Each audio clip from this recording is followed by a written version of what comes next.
గేదె ఓ రోజుకి 10 లీటర్ల పాలిస్తుంది. 10 లీటర్ల పాలకి 30 లీటర్ల పాలయ్యాయి. ఎందుకంటే చిక్కగా ఉంటాయి. ఓ 2 లీటర్ల నీళ్ళు కలిపేవాళ్ళు.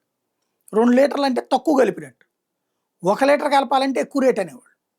ఒరిజినల్ అయితే ఇచ్చేవాళ్ళు కాదు. ఒరిజినల్ పాలు ఒక్కసారి అనుకుంట తీసుకున్నాము. అది తోడేస్తే ఆహ్, మన జున్నుని కోసినట్టు కొయ్యాల్సొచ్చింది పెరుగు. అంత చిక్కగా ఉందనమాట. ఈ 2 లీటర్ల పాలు వరకు ఓకే. అది ఆ రోజుల్లో కల్తీ. ఇంకో లీటర్ ఎక్కువ పోస్తే. ఆహ్, అలాంటిది పోయి ఇప్పుడు అసలు లేని పాలను సృష్టించడం అనే కాన్సెప్ట్ ఇప్పుడు తయారవుతున్నది. దాంతో పాటు పాలు నిల్వ ఉండటానికి నిన్న టీవీ నైనోళ్ళు అనుకుంటా అక్కడ మంచి పని చేశాడు. ఒక రైతుతో ఇంటర్వ్యూ చేస్తే గేదె నుంచి తీసిన పాలు 3:30 గంటలకు మించి ఉండవు. ఓన్లీ 3:30 గంటల తర్వాత ఇదైపోద్ది.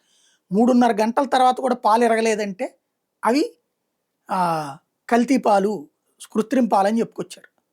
అది ఇప్పుడు తెలుసుకోవాల్సినటువంటి అంశం. గేదెల్ని పెంచడం తగ్గింది, ఆవుల్ని పెంచడం తగ్గింది.